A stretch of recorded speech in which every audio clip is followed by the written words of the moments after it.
Ryan is very good at being pressure fighter on the front foot, whereas I think that Maya can do both. Maya can do both. Yeah.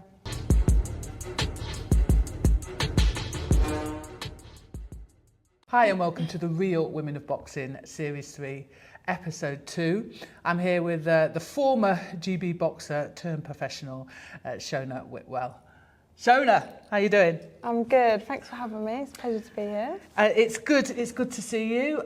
We are here. Let's give a shout out because we're being given this gym for a little bit. So we're in Boxing Futures gym, but it's also my partner. He runs his boxing academy, the Wolves Den, out of it. It's quite fresh and new. He's only been open a couple months, but yeah, it's thriving already. So Reese, congratulations on opening your gym. Everybody in Peterborough, get down here. It's a really nice gym, to be fair. Yeah, it's nice. It's really nice. Good space. Yeah. So, wow, what a week, year, month of incredible boxing. Oh my God. Last night, let's talk about last night. I was going to say Shona Whitwell, but it wasn't Shona Whitwell. It was Rhiannon Dixon versus Terri Harper. Dixon was defending her WBO Lightweight Title. Thoughts on that fight? Yeah, I thought I already predicted that Terri was going to win on points. I just think, the experience was shown, like the different level of experience, and I thought Terri boxed lovely. She was waiting for the counter, she was trying to draw Rhiannon in, kept it at her range until the end where Rhiannon, I think she knew she was down, so she was trying to force the fight. But yeah, I thought Terri boxed lovely, and yeah, she thoroughly deserved that, and it's nice to see her at lightweight and boxing at her best. I think that was, her best performance. I thought it was a great fight. I thought that, listen, here's the thing of when somebody, and I'm talking about Rhiannon in this instant, of course she's going to take the opportunities when you can get them. But so you get a world title fight, you take it, you win, but then what comes with that, the downside that comes with that is that you haven't got the experience. Yeah. And I think that definitely showed last night with regard to her and Terri Harper. What I will say though is I thought Terri in the first instance, and I don't know if it's just me, but I get a little feeling in the beginning that I don't know whether she's trying to work her opponent out or whether she's gun shy. Yeah. She seems a little bit slow. Started it slow, but that might have been, from the previous couple fights, just maybe a bit of nerves, a bit of, lack of confidence. And then I think she found her feet, especially halfway through. But then obviously Rhiannon started to push the fight a bit more because she realised she was down. And that's when it started to get a bit more close range. But apart from that, I thought, Terri kept it long. I thought she boxed lovely, to be fair. But like you say, she did start slow, but that might have been the game plan. I don't know. It comes across sometimes and again, this is something that I could be wrong because I'm not obviously in her head, but I think that's something that going forward she really needs to work on, her and her team, because listen, she's done the rounds before. She's experienced. Yeah, okay, you've taken a couple of losses. Yeah. I think the Baumgardner fight, the way that she was stopped was frightening, and I think somewhere psychologically that's still haunting her. Yeah, it does affect a fighter, doesn't it? 100%. But I think, to be fair, I think they both started quite slow, they were just, leading off the jabs, there weren't really many backhands thrown in the first round. I did think, it's 2-minute rounds, there's only 10 rounds, 2 minutes, so you've got to kind of start fast. But yeah, I do get what you're saying. What I like about Rhiannon Dixon is there was no respect. There was literally I don't care whether you were a world... Especially from her background, obviously she's come from a white collar background, but she's taken these big fights. She's not afraid to take these big fights, and I respect that, to be fair. Totally respect it. She's an aggressive little so-and-so. Yeah. And what I did like is, listen, what she does lack in experience, she makes up for in heart, because I think Crollo had said to her something in, I don't know, I think it was the second round or whatever, and basically like give her an injection of like, you better you better pull something out your backside because you're losing this fight. And she literally just sucked it up, and she's got spite in her shots. She's obviously physically fit. I think she sometimes leans over the front foot a little bit and she keeps getting caught and stuff. But to be fair, I think that fight would have stood her in good stead. Yeah, 100%. Yeah, I just think they were waiting for her to lead off, and I think Rhiannon was she was fainting, and then I think she was just finding it hard to lead off and get in through Terri's range. But yeah, she done amazing anyway, and she's taken the big fights, and obviously she's not even experienced in that aspect. Yeah, I think Terri, once she gets her timing and everything, once she sits down on the shots, because I don't think she's particularly strong. She doesn't look particularly strong. And it seems to me that sometimes when she throws the shots, the person's like, oh, okay, I can take those. So she doesn't need to try and stand toe-to-toe with a puncher. No. Because Rhiannon Dixon's obviously a puncher. So it's like, when she started to box, it was like, okay. Yeah, she had control. And then obviously towards like the last half of the fight, that's when it started to get a little bit closer, because obviously Rhiannon was trying to push it. But yeah, she didn't need to be there. But I think, Terri needed this win. She needed this, like, obviously to keep her going. Obviously, she's still young. She's 27, I think. I understand that she obviously, I think she said something about, you know, a team really had to get into her head to get her back into...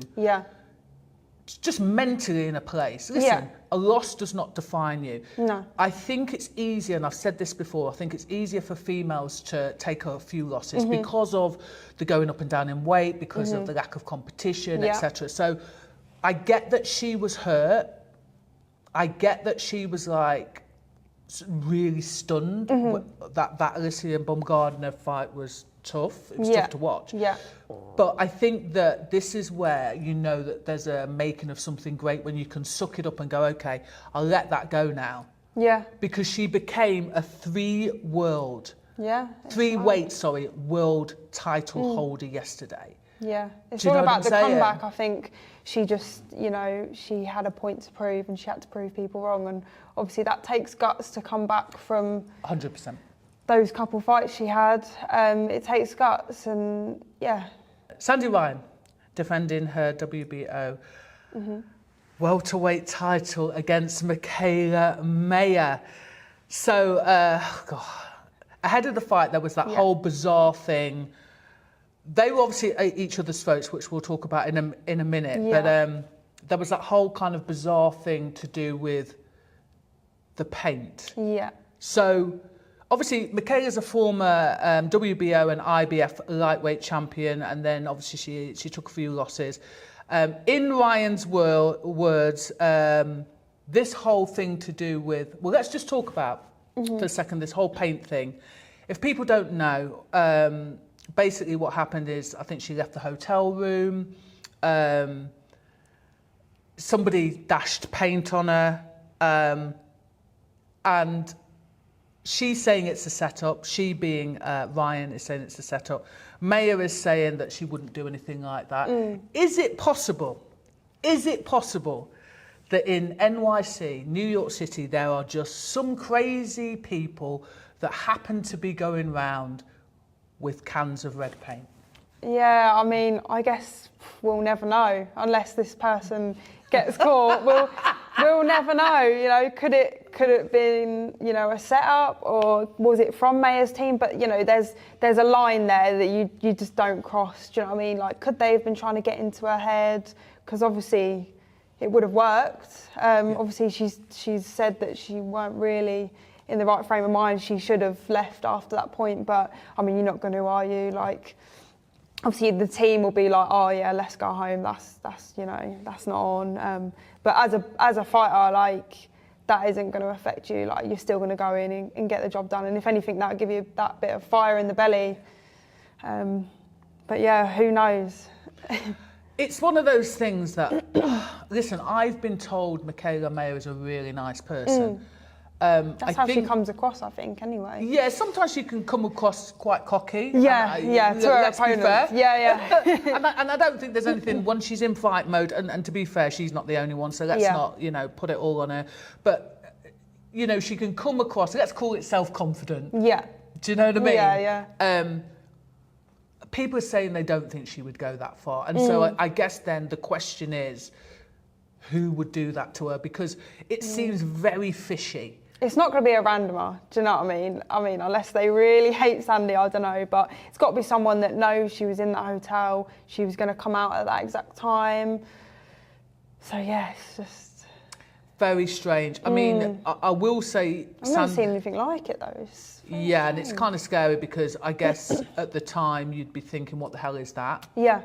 Do you know what I'm saying? Especially with people that get, like, acid thrown on them and stuff like that. Yeah, it's scary, 100%. Like, obviously, you don't know what was going through her head, like, when this kind of thing happens. Quite scary, especially on the day of a fight. Yeah. And this is where I agree with you. I don't think that, knowing what I know about Sandy Ryan, regardless, I don't think she would have backed down, regardless of what the team was saying. No, you think all that prep you've gone through and everything for this one moment. But then again, mentally, you've got to be there, and obviously that must have like shook her up before the fight. And what I will say is, Sandy Ryan does seem to be rubbing, and I'm not saying that this is an excuse to do anything like that, but Sandy does seem to be rubbing up a few fighters up the wrong way at the minute. So I will say that to say this. The beef happened because Maya was accusing Ryan of poaching her long-standing training team. She alleges that basically Ryan goes to the gym and goes with that. Is it Kay Koroma? And then she's upset, Maya's upset, and she decides that she's going to go. She's going to leave the gym. Now, I don't know, were they friends? Because apparently Maya said, listen, she knew I was coming down to 147. She not only knew that, then she moves into my gym. Were they friends? Well, I didn't even know all this, to be honest.